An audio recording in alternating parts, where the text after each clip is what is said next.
Oh, you just gotta know everybody can't go. You ain't making me best, bring me down, down, down, down. So you ain't making me best. WECU 1570 AM and W298BX 107.5 FM, Winterville, North Carolina.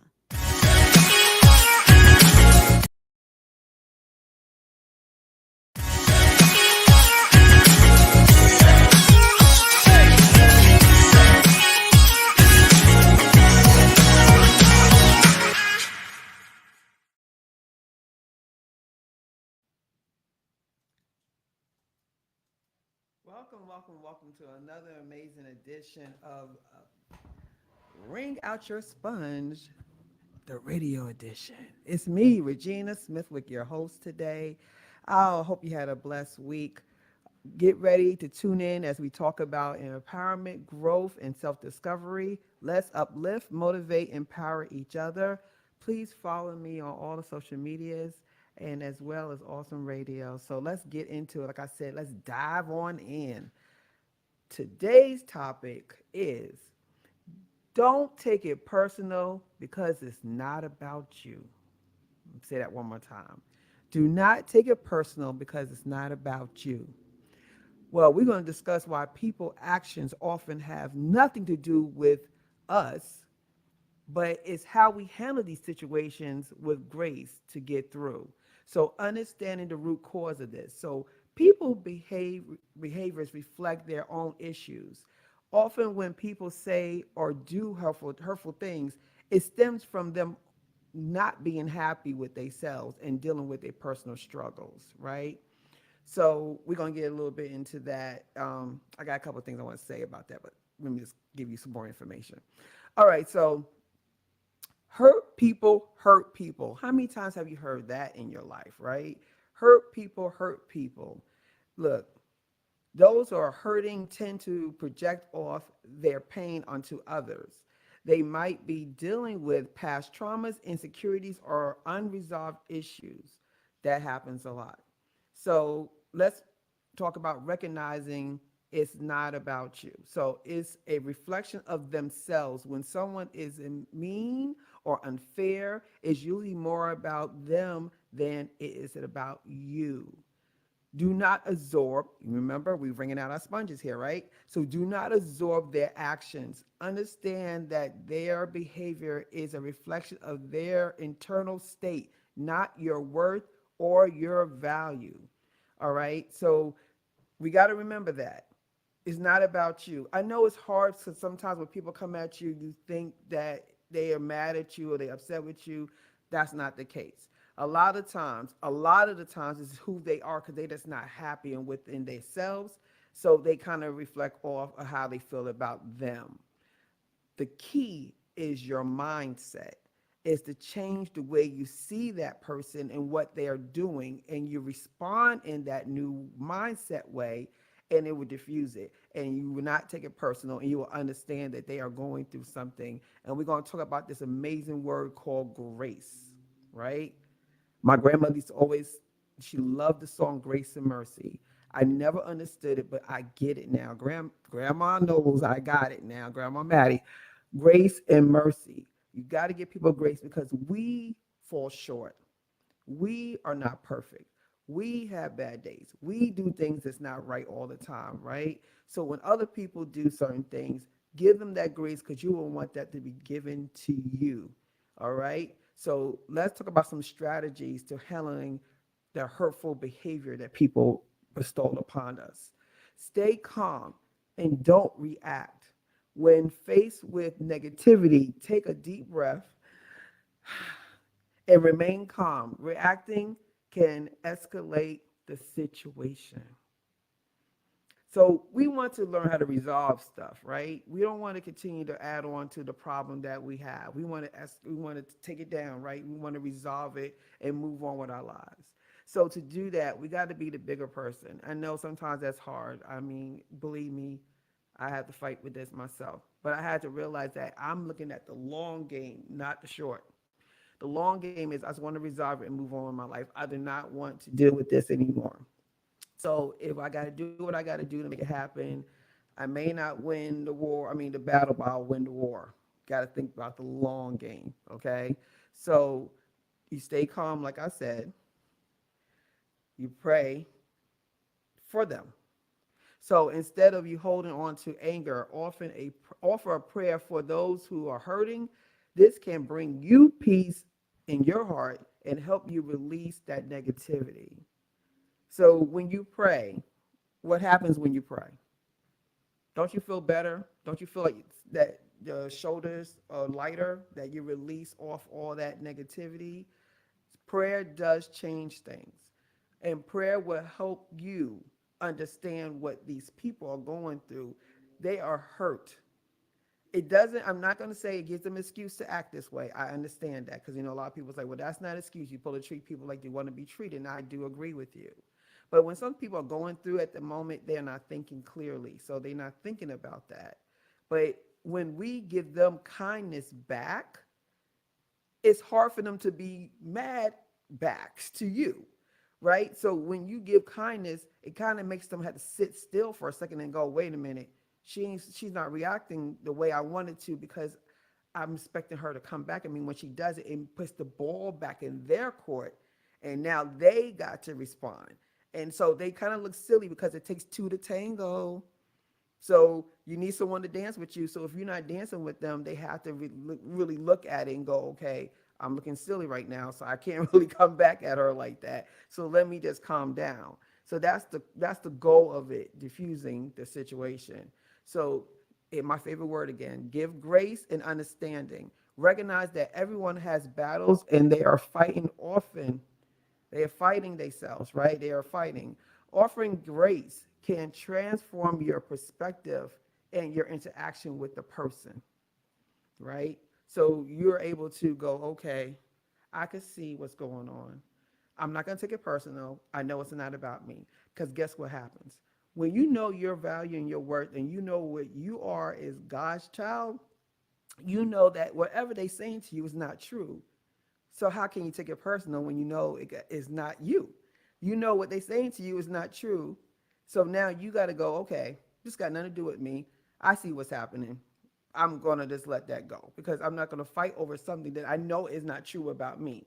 So when people say things about you, think about it that way. Change the mindset. All of this is about mindset change. Just the way you see things, the perspective of how you see stuff, right? When you see it that way, nothing's going to bother you. Things are not going to get on your nerves. You're not going to get aggravated with people because you understand your assignment. And your assignment is to overlook that because you know who you are and you're not the person that person is saying that you are. Okay? But there's people who still look for conflict. So why do some people seek conflict? Conflict, okay, is a cry for help. Have you ever thought about it that way? Conflict is a cry for help. Some individuals thrive on conflict because it's a way to express their inner turmoil. Some people don't have good communication skills. They don't know how to communicate they're hurting. So the only thing they know how to do is lash out. They're crying for help. You know how you hear sometimes when you have trouble children or teens that go through stuff and they kind of react and rebel? A lot of times they're crying for help. Adults do the same thing. They're crying for help. A lot of times they are mad and they voicing their pain. They may be angry and use arguments to voice their pain. Understanding that their conflict seeking behavior is about their pain, but it's not about you. When you see it that way, don't you think differently about it, right? I want you to chime in on this. If you have any comments or if you ever had this happen to you or you had something to say, please just you could put it in the chat into this Facebook, or you could give us a call at 252-756-2008. I would love to hear from you about this topic. This is a major topic. This is a life lesson that I had to learn in this journey of wringing out my sponge because I used to take everything personal because I didn't love me and I didn't love what God gave me. I didn't see my value and my worth. So when I didn't see that, everything that came to me, I absorbed it in. So instead of me wringing out my sponge, I absorbed everybody else's stuff in. So when I did that, that lowered me down, and therefore I took on everybody else's stuff, right? Do that sound familiar? And it's easy to be that way because when you see that someone is angry with you and when you're not good with you, you're going to get angry back at them. See what I'm saying? It goes back and forth. Nothing gets resolved, nothing's productive. We're just going back and forth. So I'm hoping that today's words will definitely give you something to think about and you'll be able to understand that it's not about you. Don't take it personal. So let's kind of recap some things. Now, remember, people actions often reflect their own pain. Stay calm, pray for them, and offer grace. I know it's not easy. I, I was raised at a place that you had to be on your toes. It was called I'm going to get you before you get me. So it was really hard for me to deprogram myself to understand that I don't have to fight every single battle. Pick your battles wisely. A lot of times we feel that we got to fight everything that everyone gives to us because we're too busy worrying about what other people think about us instead of us doing what we need to do is right for us. We worry about what other people think because if we don't say nothing, we punking out. And so they go, oh yeah, she let her tell her off. She did this. She didn't say nothing. She must have been scared. Well, if it was me, what I would do will be, I would do this and I would done that. We're too concerned about other people. But think about it. If we didn't have that on us, would we really care about what people think about us? And we shouldn't. As long as we're doing the right thing and we're in peace, the whole point of life is to be in peace. You want to have inner peace. For you to have that, you have to release all this stuff that doesn't really make a difference. It doesn't matter here or there what someone thinks about you. It doesn't matter here or there what people say about you. Because at the end of the day, we know people always say to you, do they pay your bills? All right? Do they have any influence on your life? Is there any life threatening thing going on with these people? No. So if it doesn't concern you on those levels, it doesn't matter what they say. Only thing that matters is at the end of the day, you could go home in peace and you could be able to have a good night's sleep, right? That's what life is about, is to be in peace, in internal peace. And that is starting to love yourself enough to know that you deserve that inner peace. As we talked about a little earlier, a lot of people like conflict. A lot of people like that. That's something that just draws into drama. You know, you always say people drama filled, people about that drama. Some people crave drama because they're not happy with themselves. Do you get it now? When they're not happy with themselves, drama is what feeds them, right? That's what feeds them because they kind of like self-inflicting. They kind of just punishing themselves by not loving themselves enough to know that they deserve that inner peace just like you do. And I hate when people don't understand that peace is for everyone. I don't like to see anyone going through this. It's really a situation that you're fighting yourself, a self-sabotaging. You're shooting yourself in the foot living like this. And if you could just understand that life is for you and it's for you for all the enjoyment and abundance and it's here and God is here for you and God is here to help you, just ask him for his help and it will be given. You just got to invite him in and he will definitely help you go through that because if you're living that way, if I have anyone out here that understands and see them in this, understand that this is not how you're supposed to be living. You're supposed to be living in peace. So I just, I pray for that for you. I pray that you release all this stuff and wring out your sponge because it's needed, right? So lastly, before we leave out today, is it's hard, but giving people understanding and grace can lead to personal peace and better relationships with yourself and with others. All right? And let's not let people behavior cast doubts on our value and our worth. Keep moving forward with confidence and grace. Once again, thank you so much for being here today. I am Regina Smithwick. I am the host of Ring Out Your Sponge Radio Edition. Please continue to follow me on all platforms as well as my website, www.rsenterprises.life, and on YouTube under Ring Out Your Sponge. You can find me there. So here on Awesome Radio, I'll be back next Thursday, same time, same back channel here at Awesome Radio. I will see you at 107.5 FM, Greenville, North. Hi, my name is Tracy.